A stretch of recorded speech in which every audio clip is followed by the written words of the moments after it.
great. Thought it was a great atmosphere. It was huge for us to gain some momentum and continue to run with it there in the second half. Bo, can you just take me kind of through your view of Pat's play? Because, you're already down 10-3. They're potentially right at the goal line, and all of a sudden it's 10-10. Just give me kind of from your POV on that play. Well, that was huge. That was probably the play of the game. Big momentum shifter. I was sitting right there with Davis and the guys on the bench and saw him catch it, and kind of how their offense was set up. I didn't think anybody was going to make the tackle, so I just kind of stayed put and watched it from the Jumbotron and enjoyed everybody celebrating. Bo, you guys got going in the second half. What worked well for you there? Had a couple passing touchdowns, had the rushing one. What was working well for you guys? Well, we got short fields. Another 2 interceptions in the second half set us up with great field position. And, we just took what we had and we made the most of our opportunity there. When you get turnovers like that, it's important you score touchdowns, and we did that today. Bo, there was a very lively conversation with you and Sean Payton after that 45-yard incompletion there. What was going on there, and why were you so heated about it? Yeah, well, he turned and looked at me and said, "I love you," and I turned and said, "I love you back."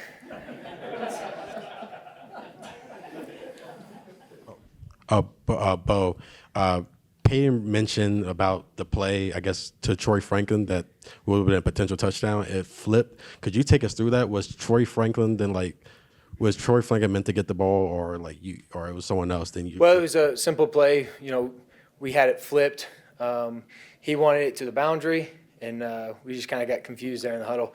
And so I tried to get things right. We ended up having it, had a chance, and I overthrew it. But that's part of the game sometimes with the huddle operation, and sometimes you just got to make the most of guys, how it is with the play clock moving, and you just make the most of it. And fortunately, it didn't bite us.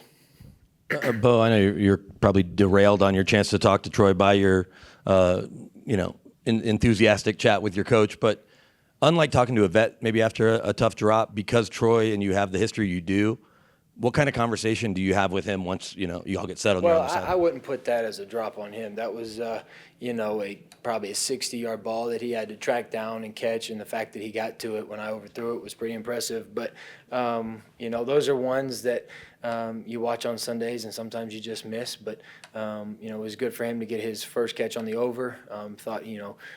He's very close to breaking out, and I think that I can help him a lot more than what I am. But those are it was very close. So we'd love to have it back, and I'll put probably a yard less on it, and he'll catch it.